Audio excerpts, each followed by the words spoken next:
Gregory Jacobs was born in 1963 into a Brooklyn apartment that shook with the sound of Motown and the smell of Sunday gravy.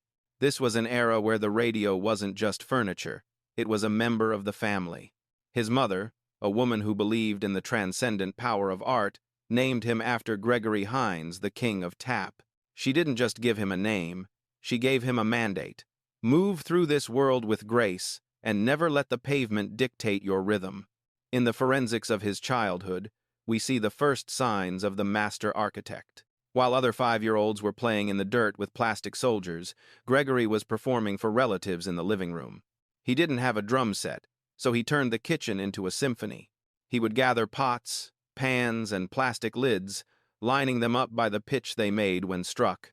He'd bang on them with a frantic, joyous intensity that bordered on obsession. Even then, Gregory had discovered a fundamental secret of the human condition. Rhythm is power. He realized that if he could hit the pots hard enough, the adults in the next room would stop arguing. If he could keep the beat steady and infectious, the tension in the apartment would melt into a smile. For Gregory, music wasn't a hobby. It was the first shield he ever built against a world that was starting to feel heavy. But Brooklyn in the late 60 seconds was a pressure cooker, and eventually, the steam had to be released. The family relocated to Tampa, Florida, a move that felt like landing on a different planet. The concrete was replaced by dirt roads. The sirens were replaced by the hum of cicadas. Tampa in the 70 seconds was a rare experiment in American interracial living, and it was here that Gregory's radical empathy was born. By age 11, he had formed his first band, the Inwood Specials, named after the street where they played until the sun went down. Gregory was the drummer, the literal heartbeat of the group. In those Florida summers, he learned a lesson that would define digital underground. Music didn't care about the color of your skin or how much was in your father's bank account. It only cared if you could stay on the one. He saw how a drum solo could bridge the gap between two kids who seemingly had nothing else in common. To Gregory, the funk was the ultimate equalizer. Then, the rhythm broke. The family unit fractured as his parents divorced. The silence that followed was deafening. Gregory was sent back to New York in 1978, landing right in the middle of the hip-hop Big Bang. New York had changed. The Bronx was burning, but from the ashes, a new, aggressive sound was rising. The street corners were alive with boomboxes and the percussive poetry of the first MCs. Gregory traded his drumsticks for 2 turntables and a dream, calling himself MC Starchild. The name was a direct nod to his ultimate hero, George Clinton, the commander-in-chief of P-Funk. He became a student of the mothership, the idea that you could wear a costume, invent a persona, and escape the reality of your own skin. He watched the emerging hip-hop culture and felt a disconnect. It was becoming too grounded, too focused on the grit of the pavement and the hardness of the streets. Gregory wanted to make it fly. He wanted the glitter, the humor, and the cosmic absurdity of the funk to merge with the raw energy of the New York beat. By the time he returned to Tampa as a teenager, he was no longer just a kid with a drum set. He was the Master Blaster, a local DJ legend who threw block parties that felt like religious revivals. But the rebel inside him was already at war with the status quo. He landed a job as a professional on-air DJ, a dream gig for any 18-year-old, but it didn't last. One afternoon, Gregory decided the world didn't need the 3-minute pop hits the station demanded. Instead, he queued up a 15-minute, unedited P-Funk opus. He let the bass crawl through the speakers, ignoring the frantic signals from the control booth. When the song finally ended, the station manager was waiting. "Gregory, it's too much funk," the boss told him as he handed him his final check. Shock G just laughed. It was a joyful sound, but behind it was a growing realization. The world wanted a product, but they weren't ready for a profit.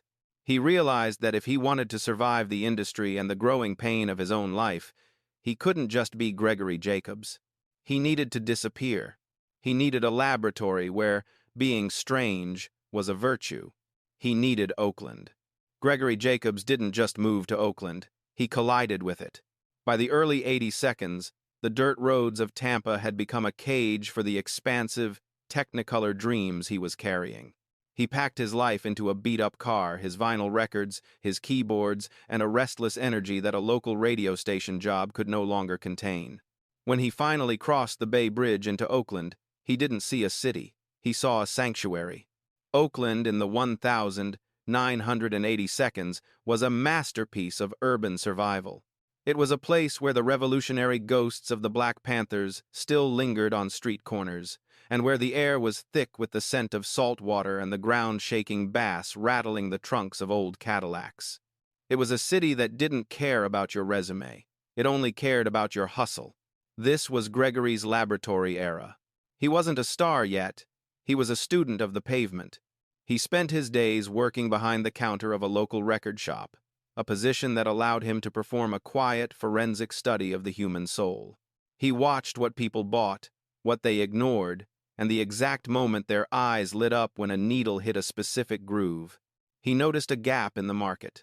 While the mainstream world was moving toward the cold, synthesized precision of 80 seconds pop, the streets were still starving for the stank, that raw, unwashed funk that made the body move without asking for permission. It was in this record shop that the second major catalyst of the story appeared, Chop Master Jay. If Gregory was the vision, Jay was the engine. They were an odd, brilliant pair, one a dreamer who could play Rachmaninoff on a piano, and the other a pragmatist who knew how to make a business move. Together, they began to build the underground, from the basement up. They rejected the New York blueprint of aggressive bravado and the emerging LA sound of polished glamour. They wanted to create something they called digital funk. The digital part of the name was a nod to the future, to the samplers and the drum machines that were beginning to democratize music production. But the underground part was a sacred promise. It meant they would stay rooted in the truth, in the basement, and in the strange, marginalized corners of the culture. Gregory, now fully embracing the name Shock G, began to interrogate the machines. He sat for hours with the Roland TR-808 and the EMU SP-1200, trying to find the ghost in the machine. He wanted to know if a computer could be taught to swing. He wanted to know if a digital snare could hit with the same emotional weight as the pots and pans he banged in his Brooklyn living room. He wasn't just making beats. He was trying to prove that technology could have a heartbeat. During these formative years, Shock G became a master of satirical resistance. He saw hip-hop becoming increasingly rigid, obsessed with a singular, hyper-masculine definition of toughness. Shock G chose to be fluid. He realized that the truth was often too heavy for people to handle directly, but if you wrapped it in a joke, if you made them laugh, they would swallow the message whole. Behind the scenes, the struggle was visceral. They were broke, living on ramen and the flickering hope of a demo tape. They played small clubs where the sound systems were held together by duct tape and prayer. But even in those rooms, you could feel the frequency shifting. Shock G was blending jazz piano riffs over distorted, psychedelic bass lines, creating a sound that was both sophisticated and filthy. He was proving that the digital didn't have to be cold. It could be as warm, as dangerous, and as funky as a California night. By 1987, the blueprint was complete. Digital Underground wasn't just a group, it was a circus, a laboratory, and a revolution. They were ready to present their sex packets to the world, a concept so bizarre and so funk-heavy that the industry didn't know whether to sign them or call a psychiatrist. But Shock G just kept smiling. He knew the world was about to change. He knew the mask was finally ready to be put on. In October 1989, the world of hip-hop was a landscape of stark contrasts. On one side, you had the militant, political fire of Public Enemy. On the other, the gritty, street-level chronicles of N.V.10A. There was very little room for a group that wanted to rap about science fiction, underwater sex, and the joy of being strange. But Shock G didn't care about the room. He was busy building a new house. The release of the single Do What You Like was the first tremor. It was weird, it was colorful, and it was unapologetically funky. It broke the rules of the late 80 seconds, tough guy aesthetic by inviting everyone to the party.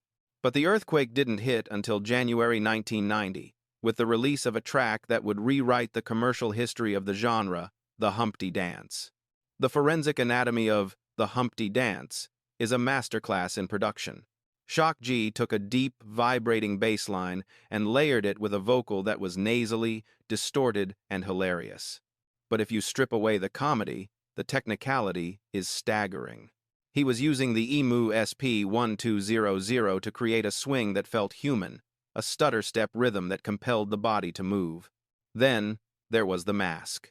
Humpty Hump was born from a moment of sheer necessity. During the filming of a music video, Shock G needed a way to differentiate the various characters he was playing. He found a pair of thick glasses and a fake nose in a costume shop, and in that moment, Gregory Jacobs disappeared. Humpty Hump was a safe space for the audience.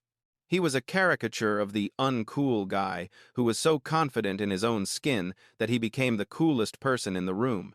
The song hit Hashone on the Billboard rap charts and Hashone won on the pop charts.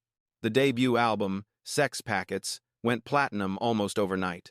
Suddenly, the kid who had been fired from a Tampa radio station for playing too much funk was the architect of the most popular funk in the world.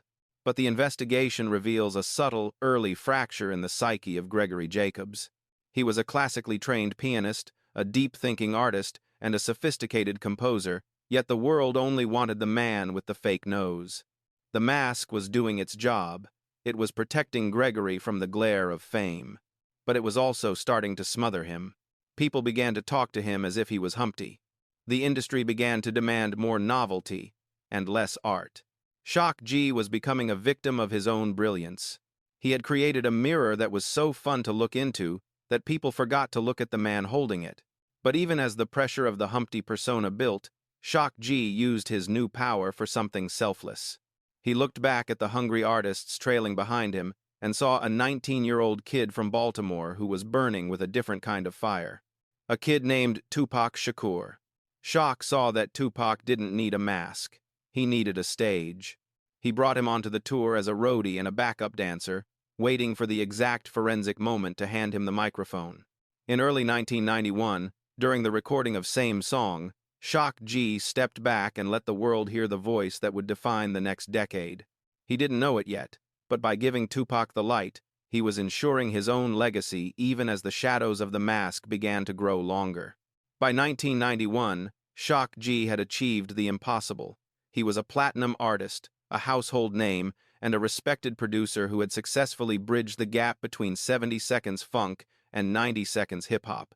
But as our forensic investigation into this era shows, Gregory Jacobs was never interested in building a throne for himself. While other stars of the era were buying mansions and distancing themselves from the street, Gregory was still looking for the new frequency. He found it in a 19-year-old roadie with a gaze so intense it could burn through a brick wall and a notebook overflowing with revolutionary poetry. His name was Tupac Amaru Shakur. The relationship between Shock G and Tupac is one of the most misunderstood chapters in music history. It wasn't just a boss and an employee. It was a master architect recognizing a force of nature. Shock G saw that Tupac was a high-frequency individual, someone whose natural energy was far too large for the background. While the rest of Digital Underground was focused on the party, the girls, and the platinum plaques, Shock G was performing a quiet clinical study on the kid from Baltimore. He didn't just give Tupac a job, he gave him a masterclass in the forensics of the groove. Shock G would spend hours in the studio with Tupac, not just teaching him how to rhyme, but how to breathe with the beat. He taught him that a vocal performance wasn't just about the words, it was about the frequency. In 1991, they recorded Same Song for the Nothing But Trouble movie soundtrack. It was the world's first formal introduction to Tupac, the rapper. If you perform a forensic analysis of that track, you notice a profound unselfishness. Shock G, at the height of his Humpty Hump fame, gives Tupac the spotlight.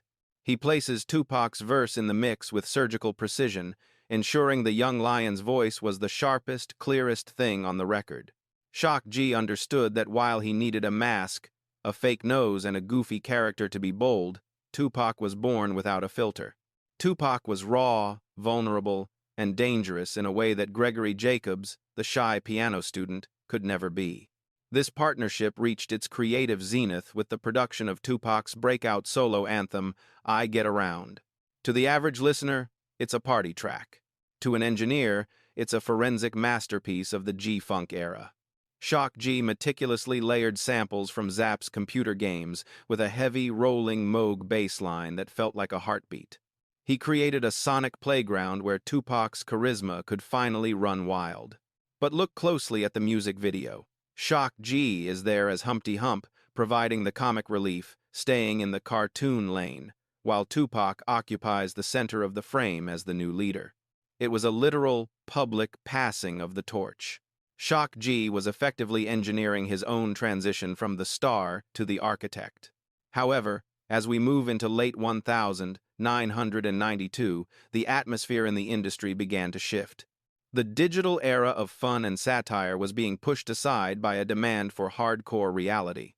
The streets were getting colder, and the industry's appetite for laughter was being replaced by a hunger for trauma. Shock G watched with a mix of pride and terror as Tupac transformed from the playful dancer into the embattled, thug-life revolutionary. For Gregory Jacobs, the weight of the mentor role became a heavy burden. He was the one Tupac called at 3 a.m. when the world felt like it was closing in. He was the one trying to balance the commercial needs of a platinum group with the explosive, often chaotic trajectory of a solo superstar. The forensic psychological data suggests that this was the period where Shock G's own light began to flicker. He spent so much energy fueling Tupac's fire, protecting him, producing him, guiding him that he didn't notice his own spirit was being drained. He was the conductor of a storm, but he was starting to lose his grip on the baton. The industry was becoming a battlefield, and the man who once banged on pots and pans to bring peace was now realizing that some wars cannot be stopped with a beat. By 1993, Digital Underground was no longer just a group, it was a global corporation.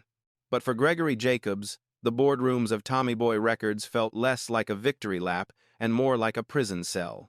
The forensic reality of the music industry in the 90 seconds was brutal.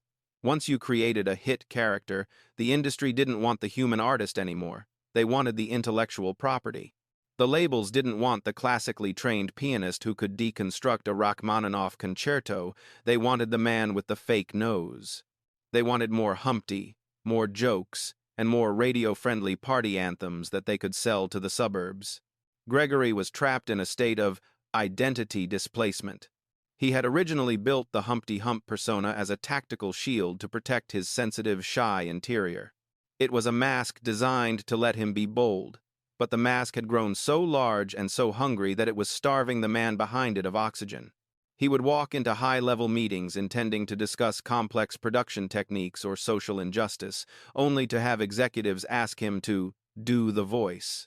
He was being treated as a two-dimensional cartoon in a genre that was becoming increasingly, violently real. The release of Digital Underground's third album, The Body Hat Syndrome, was Gregory's desperate attempt at a creative jailbreak. It was a sprawling, dense, and difficult record. It was darker, stranger, and deeply political, reflecting his growing disillusionment with the New World Order. He was trying to peel back the mask to show the blood and bone underneath, but the industry pushed back with cold indifference. The album didn't move the units the previous ones had. The critics, who only months ago had hailed him as a psychedelic genius, now labeled him confusing and out of touch. The investigation into this period reveals a man caught in a commercial freefall. He was too street for the pop charts, but too weird for the emerging hypermasculine gangsta rap era that was beginning to dominate the airwaves. Then came the silence that fractured his soul. On the 13th of September 1996, the news hit the wires. Tupac Shakur was dead. For the world, it was the loss of a global icon. For Gregory Jacobs, it was the death of a little brother, his greatest student, and the only person who truly understood the weight of the orbit. The forensic data of this period shows a sharp, jagged decline in Gregory's public energy. He locked himself in his Oakland studio for weeks, playing the piano tracks from So Many Tears on a loop, searching for a frequency that could make sense of the senseless. He famously whispered to a friend that, after Pac died, the whole world went off beat. The rhythm he had spent his life trying to stabilize had finally shattered. Without Tupac's fire to fuel his production, and with the industry's alternative scene collapsing, Gregory began to seek escape in the only place the labels couldn't follow: the chemical haze. Addiction is rarely about the high. It is almost always about the silence. He began experimenting with methamphetamine and ecstasy substances that artificially sustained the high frequency of his youth while numbing the crushing noise of his adult expectations. He would disappear from the map for months at a time, wandering the streets of Oakland or the backroads of Tampa, a platinum-selling architect hiding in plain sight. The underground had become literal. He was no longer the leader of a movement. He was a ghost, haunting his own legacy. He spent the late 90 seconds producing for others in the shadows, but the vibrant, colorful joy of the Sex Packets era had been replaced by a monochromatic struggle for survival. Every time he looked in the mirror, he didn't see Shock G or Humpty Hump. He saw a man who had built a bridge for an entire generation to cross, only to find himself stranded on the other side, alone, as the bridge began to burn. The final 2 decades of Gregory Jacobs' life were a study in the forensics of disappearance. As the new millennium dawned, the music industry had moved into the era of the algorithm, a world of data-driven hits and polished, sanitized stars. There was no longer a place on the charts for a man who believed in the messy, psychedelic chaos of the funk. Shock G didn't go bankrupt in the traditional sense. He went culturally insolvent. He was a pioneer whose blueprints were being used by everyone, but whose name was being whispered in the past tense. The investigation into these years reveals a man living in a permanent state of nostalgic displacement. He would still tour, performing the old hits for crowds who wanted to revisit their youth. He would put on the nose, he would do the dance, but witnesses from this era describe a hollowness behind the eyes. He was a 4-5-year-old man forced to act like a 2-6-year-old cartoon just to pay the rent. The psychological data shows that this performance loop is one of the most damaging cycles an artist can endure. It forces the creator to compete with their own ghost every single night. Behind the scenes, the war with addiction had moved into its final, most brutal phase. Fentanyl and methamphetamine had become the new static in his life. These weren't drugs of celebration. They were tools for total erasure. Gregory would go on long, wandering walkabouts through the streets of Tampa, often unrecognized. He would spend hours sitting in parks or at piano bars, playing jazz standards for people who had no idea they were listening to the man who produced Tupac's Dear Mama. He was reclaiming his anonymity at the cost of his sanity. In 2021, the world was still reeling from the isolation of the pandemic, a time that was particularly lethal for those struggling with the silence after applause. Gregory had moved back to Tampa, the city where his Master Blaster journey began. It was a full forensic circle. He was staying at a hotel on Courtney Campbell Causeway, a transient space for a man who no longer felt he had a home in the industry. On the afternoon of the 22nd of April 2021, a hotel manager opened the door to room 121. There was no chaos, no broken furniture, just the heavy, clinical scent of a life that had finally flickered out. The toxicology report was a roadmap of his pain, a lethal cocktail of fentanyl, ethanol, and methamphetamine.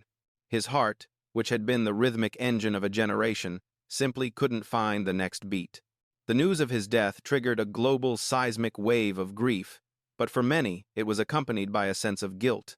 The industry realized too late that it had let one of its greatest architects live in the shadows.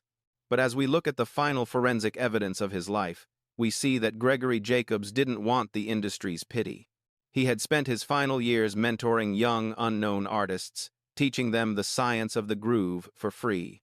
He was still trying to build bridges, even as his own was collapsing. Gregory Jacobs died alone in a hotel room, but Shock G remains immortal. He proved that the underground wasn't a place, it was a state of mind. He showed us that you could be strange, you could be broken, and you could be a genius all at the same time. He gave us the laughter we needed to survive the 90 seconds, and he gave us the icons we needed to understand the world. The mask is finally off, and what remains is the purest frequency of all, the funk. When we perform a final forensic audit of the culture we live in today, we find the fingerprints of Shock G on almost every surface. To understand his legacy is to understand that he didn't just make music. He designed a new way for the world to breathe. He was the architect of a bridge that allowed the psychedelic freedom of the 1,970 seconds to cross over into the digital revolution of the 1,990 seconds. Without Shock G, there is no G-Funk. Without Shock G, there is no Dear Mama. And without Shock G, the world might never have known the full, unbridled power of Tupac Shakur. He was the invisible hand behind the most visible icons of our time. The investigation into his lasting impact reveals a profound truth about artistic integrity. In an industry that rewards conformity and punishes the strange, Gregory Jacobs remained stubbornly, beautifully weird.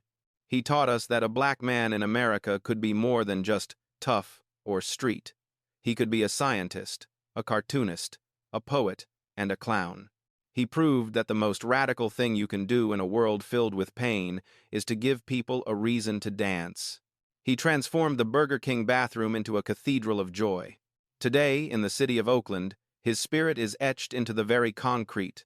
The murals painted in his honor aren't somber memorials. They are vibrant, neon explosions of life.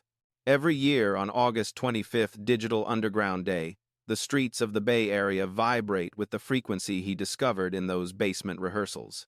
People don't gather to mourn a death.